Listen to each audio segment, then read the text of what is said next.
Hey millionaires, welcome back to the channel. Today is August 21st, 2023. As promised in my last video, I am going to talk about why I completely stopped drinking alcohol. My reason will surprise a few of you. I'll be honest, I did not want to make this video. I felt in my heart to create this video about 2 years ago, but I kept convincing myself not to do it. I thought to myself, this channel is about real estate and about my convenience store. Why do I have to tell the whole world that I stopped drinking? Plus, I feel a bit hypocrite since I sell alcohol in my convenience store. But then there was Graham Stephan's video about why he stopped drinking alcohol. And I felt God telling me, if you're not going to do the work, I will call on someone else. So being obedient, and after 2 years, here's my video. First, let me clarify. I was never legally considered an alcoholic, and drinking was supposedly never a problem for me. The world considered my drinking normal, at least after I turned 21. So let me go back in time 2 decades ago. I probably started socially drinking when I was around 16 years old. On the weekends, I would cross over to Mexico with a few friends and we would party all night. Unfortunately, in Mexico, it was very easy to underage drink. This was around 2003 when all the violence in Mexico was just getting started. I grew up in a strict Pentecostal home, so when I got a little bit older and started working at McDonald's, I ran wild. I bought my own car and was on the street every day and night. I do want to point out that my parents never approved my nightlife and underage drinking, but I never listened. And of course, all this disobeying brought consequences to my life. I got to verbal and physical altercations with others, killed a few brain cells, and even got in trouble with the law. I really felt out of place when I was doing all this nonsense. I had always been top of my class in school. Deep inside, I knew I was doing something wrong. I remember that people in school would call me undercover nerd because my actions, decisions, and friends did not match my intellect. When I was 18 years old, I decided to move in with my church girlfriend, who is now my wife. Well, to be correct, she moved in with me and my parents since I had nothing else to offer. Just an old mattress on the floor. For the first year of common law marriage, I was still always with my friends. I did not realize that I was now a married man. She would hang out with my sister at home, and I would cruise all day with my friends. A year and a half later, my daughter was born, and everything sort of changed. I enrolled in my community college and cut some of my friends. I still hung out with a few of them, but now I would only drink at family get-togethers. For example, we will do a cookout on Saturday, and I would drink maybe 8 or 10 beers. Pretty normal, you ask anyone.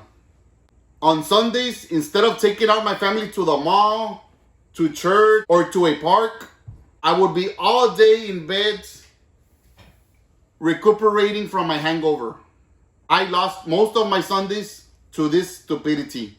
I continued doing this until I was around 32 years old, or about 4 years ago. I honestly don't remember the exact date. I stopped going to church when I started living with my wife, even though we had met there. Until 4 or 5 years ago, we started going to church again.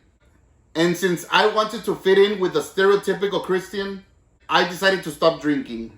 I did not drink for a few months, but quickly started noticing that many Christians were still doing sins that were probably more pleasurable to them.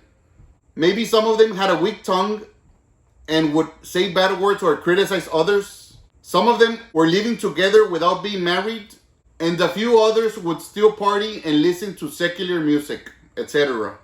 It is extremely dumb to put your faith in others. But hey, it was my excuse to drink again. Now, as a reminder, I would only drink once or twice a week. But I always remember a story my dad told me. The devil is very wise and very subtle. It does everything little by little. He gave me this example. It is like a man who got a frying pan and poured a little bit of water and placed his pet frog inside of it. At first, the frog thought, "Wow, my owner must really love me. He created a jacuzzi for me to enjoy and relax. Nothing wrong with it. He even put little bubbles in the water." But little by little, the water starts to get warmer and warmer. And by the time the frog notices, the owner has frog soup. So guess what? I started drinking again. At least for a few weekends. I felt guilty every time I drank. I knew that the Bible states that the drunks will not go to heaven. But I thought, well, I'm not a drunk. I do not drink every day. So one day, I was at a family get-together and everybody had gone inside. It was around midnight and it was kind of chilly. We had made a fire to keep us warm. While staring at the fire, with a 32-ounce Bud Light in my hand and shame and guilt on the other hand, I asked Jesus to tell me if what I was doing was wrong. I told him, I want you to be very clear. I do not want to have any doubt in my heart. After asking him, about 2 minutes passed and I got a text on my cell phone. It was my nephew. He sent me a picture from 10 years ago. I didn't even know this picture existed. All this time, I thought that image was only in my memory. This kind of reminds me of the ending of Titanic, when the old lady states that there are no pictures or records of Jack and that he only exists in her mind. Well, this picture was of a very close friend of mine who had passed away in a car accident. You guessed it, he was drunk when he crashed.